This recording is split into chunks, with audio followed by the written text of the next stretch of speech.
Show his face real quick. Come on, don't move. Get back. Dr. Bill Zamorella, right here.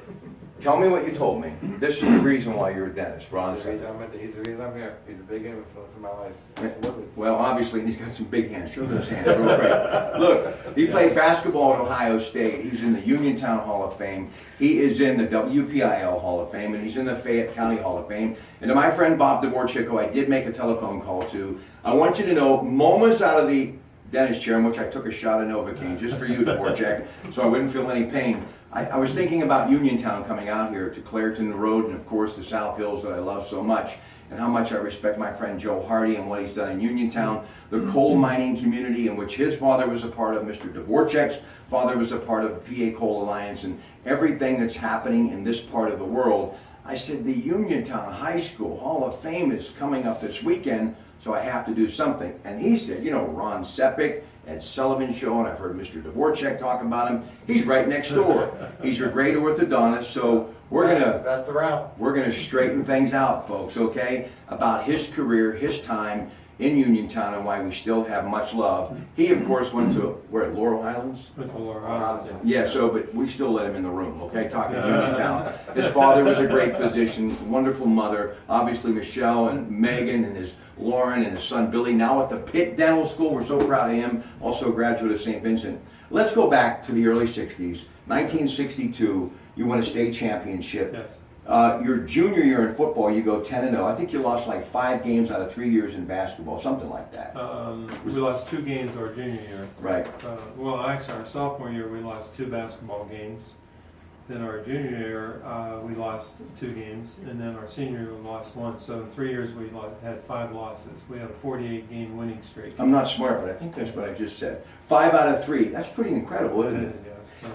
What was the community like back then? Obviously, it was a bustling place, and industry was big. The coal mining community was everything, and it was a completely different place, wasn't it? Oh yes. Well, you know, when we grew up, you know, most of us were like second generation immigrants coming in from Europe. You know, a lot of Polish, Slovak, Italians. I'm half Slovenian, half Italian. So we were, a lot of us were second generation. A lot of them were, the kids were, parents worked in the steel mills. They used to commute back and forth to Pittsburgh, plus work in the coal mines. So that was a big part of our area. And it was very, very strong family structure. The families were real close, and you know they raised the kids with good values and be raised to be good Americans. They wanted to be Americans when they came here, and that was a big start with. And they wanted us to get an education. So you were a kid out of Uniontown, which is a close-knit community, kind of like I grew up in. It was kind of a mirror image of a lot of the towns back then. These towns have changed a lot, but because of people like Joe Hardy, who invested a lot of his own money back into that community, Uniontown showing a lot of life, and I know it's a big weekend. The high school still has, the Red Raiders have a lot of spirit, so there's a lot of hope there, but there are a lot of communities that are really suffering right now.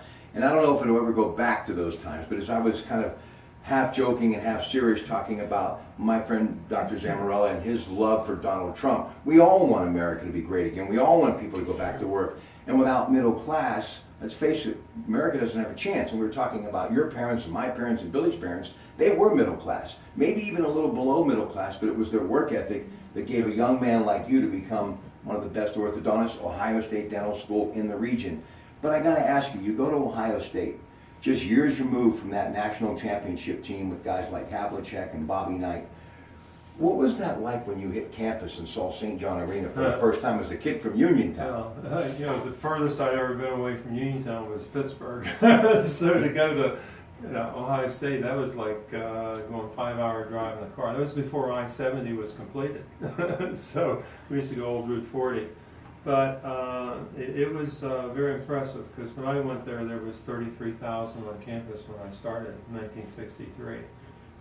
But the neat part about it is being an athlete, you kind of fall in, you have your own little family, and that made the nice transition from making the break out of Uniontown to that. But you know, for me it was athletics was the ticket to get an education, and because my mom and dad said that my father went to 6th grade, my mother went to 7th grade. She was one of 10. My father was one of 5. And so they impressed upon us kids, you have to get an education. And so And they did. I have a brother that became a principal for 27 years and taught school. My two sisters both taught school, so they educated 4 kids in the family.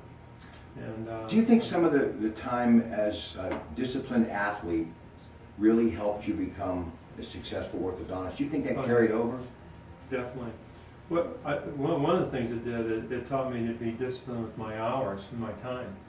And when you go into a profession, when you're working on patients, you have to be able to be orderly with your time and that type of thing. So athletics was good. It allowed you to structure your day to the point where you got your school, you had your classes in, then you went afterwards and you worked out, and then from there you went and you studied. And see, my goal was to graduate in 4 years, which I was able to do because I was an out-of-state student, and so I took all the academic classes. I didn't have to go any summers, but it's because I think I had that established from athletics as a kid. Mm-hmm. We had great coaches that taught us you have to get an education, plus our parents, pushing us that way.